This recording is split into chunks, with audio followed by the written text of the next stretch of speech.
నమస్తే అండి, నేను మీ అశ్విని. అందరికీ శ్రీరామనవమి శుభాకాంక్షలు.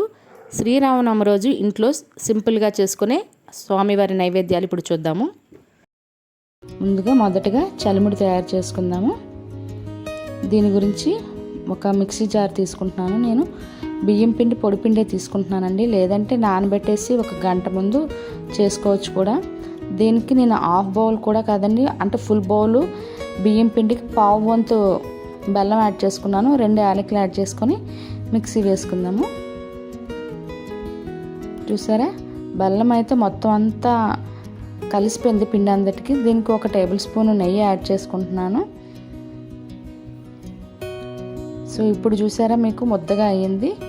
మనకి వండ చలిమిడిలా వచ్చేంత వరకు కొంచెం చూసుకుంటూ వాటర్ యాడ్ చేసుకోవాలండి, లేదా కొంచెం పాలైనా యాడ్ చేసుకోవచ్చు, పచ్చిపాలు.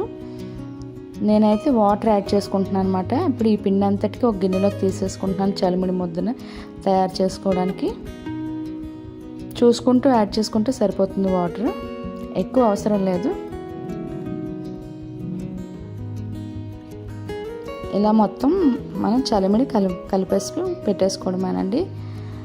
దేవుడికి అయితే మాత్రం ఇలా తడిపిండితోనే చేస్తామన్నమాట, లేదా పొడిపిండితో. దీన్ని ఇప్పుడు మనం ప్రసాదం తీసి పక్కన పెట్టుకుందాం.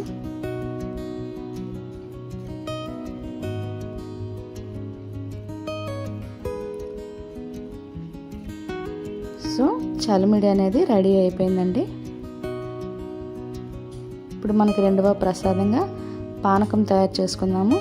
చాలా సింపుల్ అండి. నేను ఒక బౌలు బెల్లం తీసుకుంటున్నాను, దానికి ఫుల్ గ్లాస్ వాటర్ యాడ్ చేసుకుంటున్నాను. మన స్వీట్నెస్ తగినట్టు వాటర్ యాడ్ చేసుకోవాలండి. ఎంత వాటర్ తీసుకున్నా దానికి స్వీట్ సరిపోయేంత బెల్లం యాడ్ చేసుకోవడమే. సో బెల్లం కరుగుతూ ఉండగానే నేను కొంచెం మిరియాలు, 1/2 టేబుల్ స్పూన్ మిరియాలు, 2 యాలకులు బాగా దంచి పెట్టుకున్నాను. వాటిని ఇందులో కలిపేసుకుంటున్నాను. ఇందులోకి కొన్ని తులసి కొమ్మలండి యాడ్ చేసుకొని నేను గ్లాస్లోకి తీసేసుకుంటున్నాను. సో మన పానకం కూడా రెడీ అయిపోయింది. ఇప్పుడు వడపప్పు, ఇది చాలా సింపుల్ ఏనండి. ముందుగా పెసరపప్పు తీసుకొని ఒక 10 మినిట్స్ లేదా 15 మినిట్స్ నానబెట్టుకుంటే వాటర్ వేసి సరిపోతుందండి. పెసరపప్పు తొందరగా నానిపోతుంది. ఇప్పుడు దీన్ని ఇంకంతేనండి. మనం కడిగేసి పెసరపప్పుని సర్వింగ్ బౌల్లోకి తీసేసుకోవడమే. దీని మీద ఒక బెల్లం ముక్కను పెట్టేసి తులసి ఆకుతో దేవుడికి ప్రసాదం నైవేద్యం రెడీ అయిపోయింది. ఇంక ఇప్పుడు మనం దేవుడికి నైవేద్యం సమర్పించుకుందాం. చూస్తున్నారు కదా, చాలా సింపుల్ అండ్ ఈజీ అండి.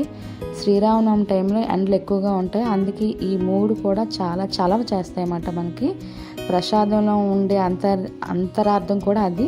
మీకు ఈ వీడియో నచ్చినట్లయితే please like, share, subscribe. Me friends and family members కూడా వీడియో ఫార్వర్డ్ చేయండి.